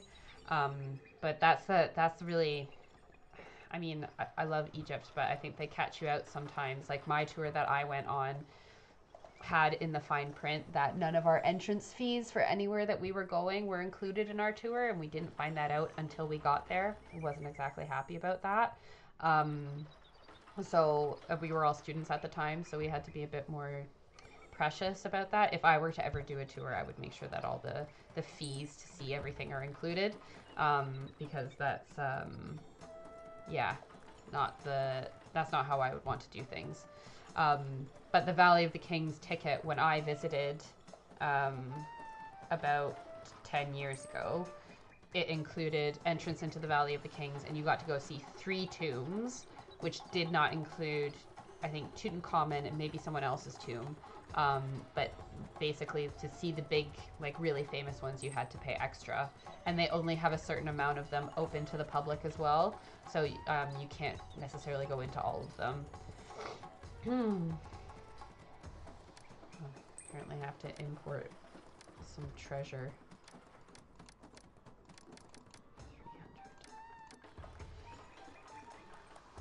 300. Alright. Good tip. Yes. Always read the fine print, especially if you're going on tours, just in general, but also Egypt. That has taught me a lesson to look at those things. I'm actually like a really big fan nowadays when I travel places, like when I went to Istanbul in April, when I went to Rome and Naples and stuff like that for my honeymoon 2 years ago. A lot of places are doing these kind of like tour passes. So like say you pay $50 or something like that, and then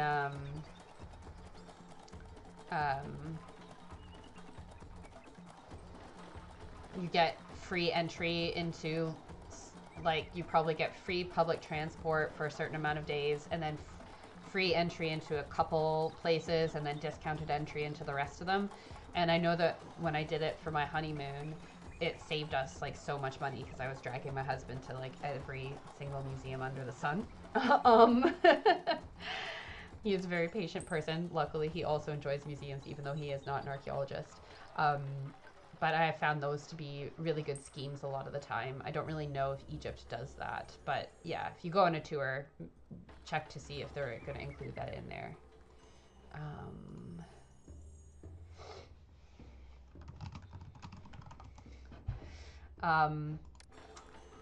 Vi's asking, where would you recommend a historic themed honeymoon?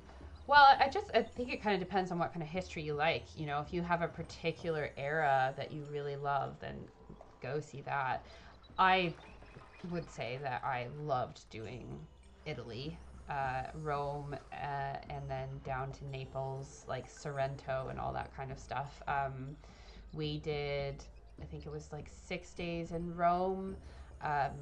And then we did a day, we took the train down to Naples, which was great, and then did one night in Naples, and then went around to Sorrento, which is kind of like on the opposite of the Amalfi Coast, but you're like looking across the bay to Vesuvius and Naples. And it was just amazing. Like Sorrento was, I 100% would love to go back there. The food was great. There was lots to do. There was lots to see. It was nice and warm. There was lots of pools. Everybody was really nice. I did do Italy at the end of May, beginning of June, and it was hot. So yeah, to be honest, I was thinking about trying to go to Rome in about like August this year, because it is like not peak tourism season because it is so hot, but I wasn't able to do it, but that's fine. I used to go to Jordan and dig in the Middle East in like July, August in like 40-degree heat. So I much prefer being too hot than too cold.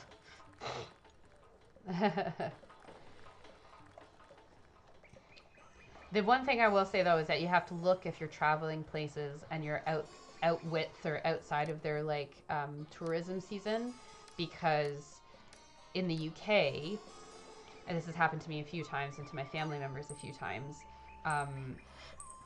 places close during the winter when it's not peak season.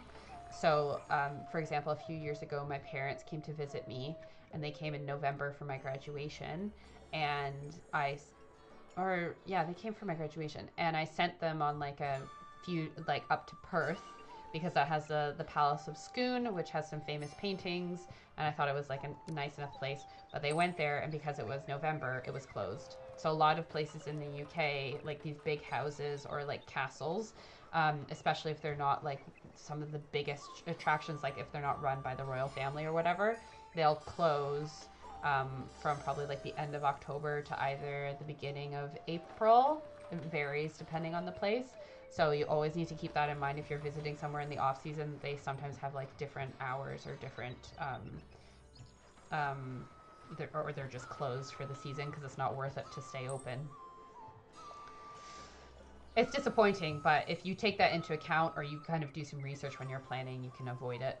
So that's good. Guys, we're on to 1, 2, 3. We're on to step number 4, and we're 10 minutes away from Kaylee's video.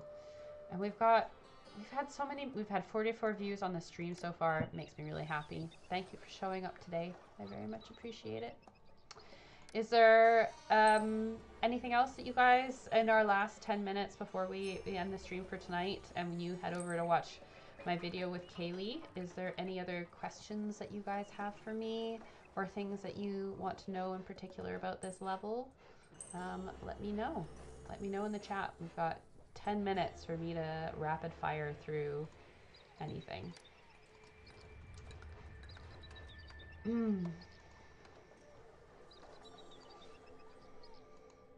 Just wanted, oh, thank you, V. I hope that you're feeling better, because you said, I think at the beginning of this, that you're sick. So I hope that you feel better. You know, I was sick 2 weeks ago. I'm not like, I did a COVID test and it said that it wasn't COVID, but I'm not sure that it wasn't COVID. It certainly felt a bit like COVID. It lingered like COVID. So having recently being sick, my sympathies are with you. Have lots of fluids. Take all the medication, get some rest.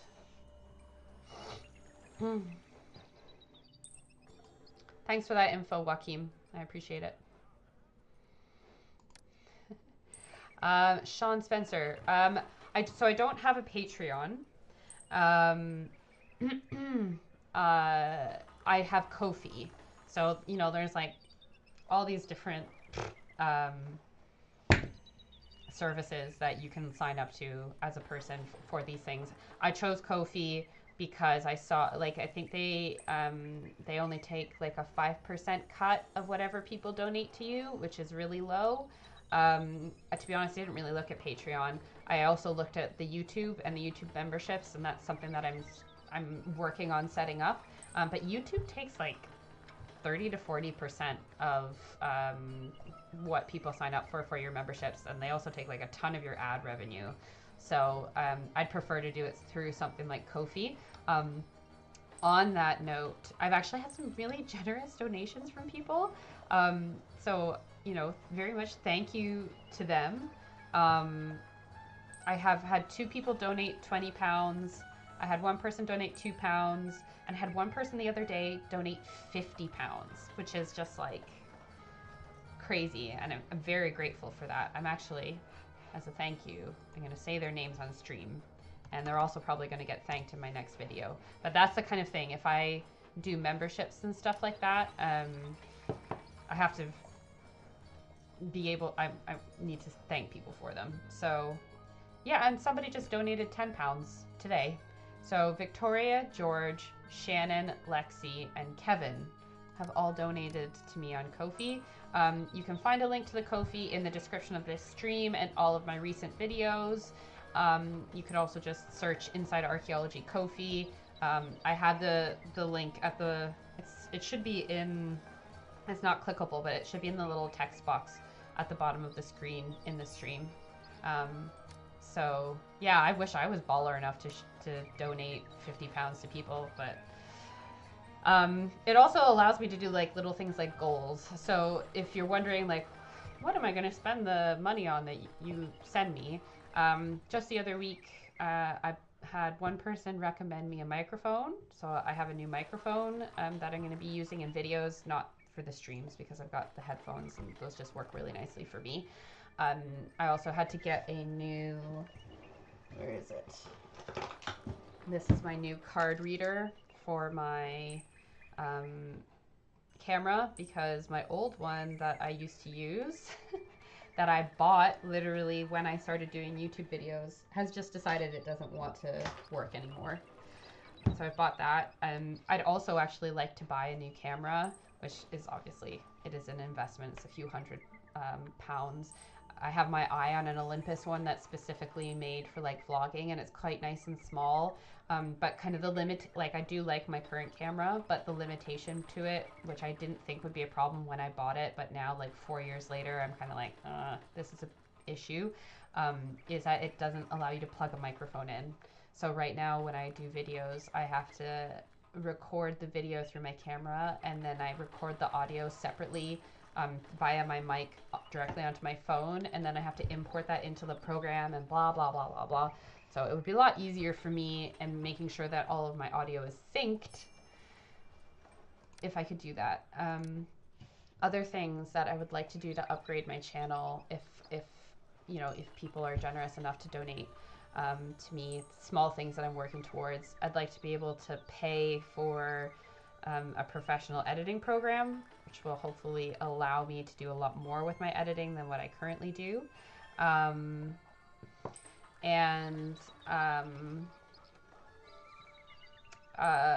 You know, subscriptions to, like, you know, photo editing programs or stock libraries.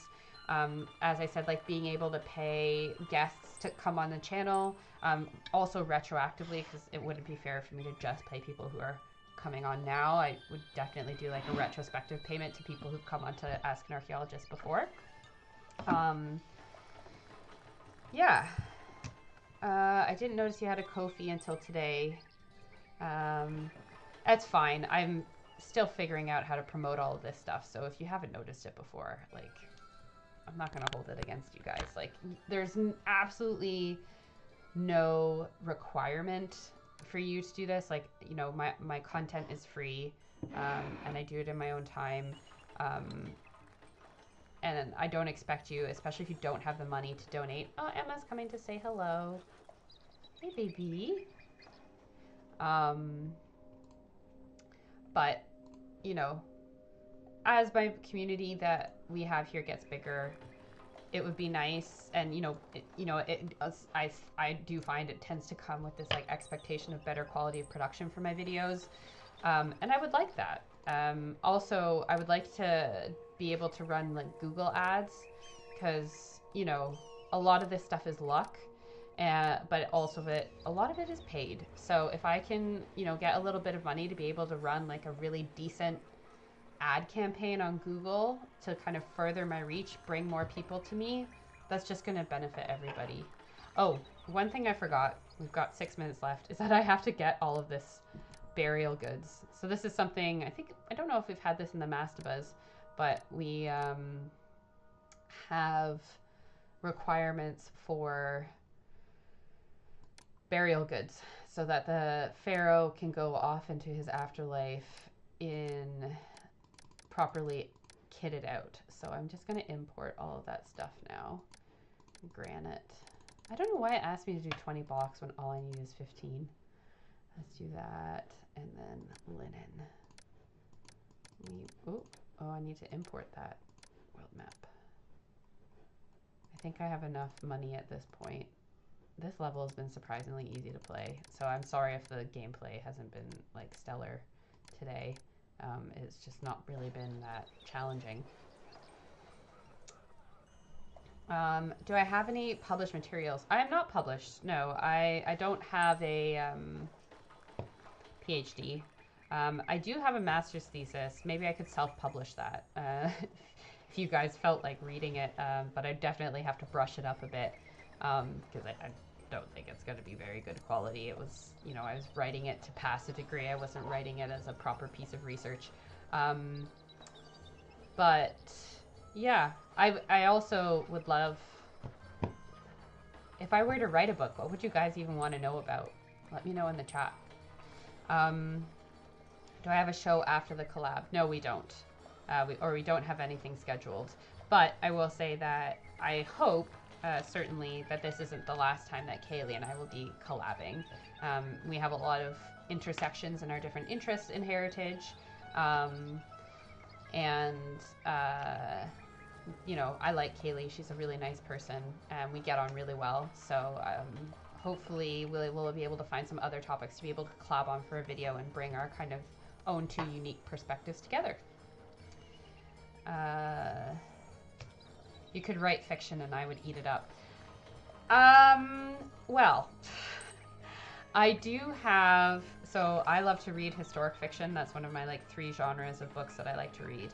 And I do have I have half-heartedly started researching for a historical fiction like novel that I would love to write about a particular historical figure who is not Egyptian actually, but in order to do it justice and to keep it as close to the historical record as possible, I basically will have to seriously educate myself on this person, their background, and the culture in which they live, which I just don't have the time or capacity to do at the moment. But maybe also I'm not I'm not a writer, so maybe it's something where not ghostwriting, but if I could like collab with someone who is actually a professional writer, and kind of do something together like that. I think that would be really interesting because I know I haven't like planned it out in my head, all of the different like plot points and beats and things and the vague storyline that I would want to tell and how I would want to tell it. But writing the actual thing is, you know, in and of itself a skill set that you'd have to develop because, you know, you have to learn how to write dialogue and do these things. And I, as with everything, I want to be able to do it properly. So that's I'm my own worst enemy. Oh my gosh, we're almost there. Guys, it's basically almost finished and we've got 2 minutes to go. I would love to hear games in the New Kingdom, stuff like the game of Ur. Okay, good to know. I could also maybe I could write that primer on ancient Egypt. There you go. I can do my own, like, you know, Idiot's Guide to Ancient Egypt book. The Inside Archaeology Guide to Ancient Egypt and what you need to know. Sorry for bad English. You don't ever have to apologize, Joaquim, or anybody in the chat for your English. I can piece out what you're saying. I appreciate you putting on a comment. I appreciate you guys participating.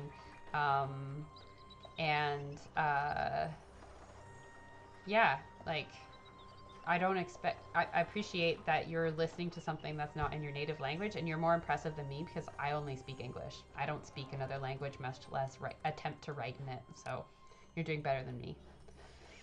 All right, shall we wait until the final blocks are in place? I'm gonna speed this up. The monument's complete, guys.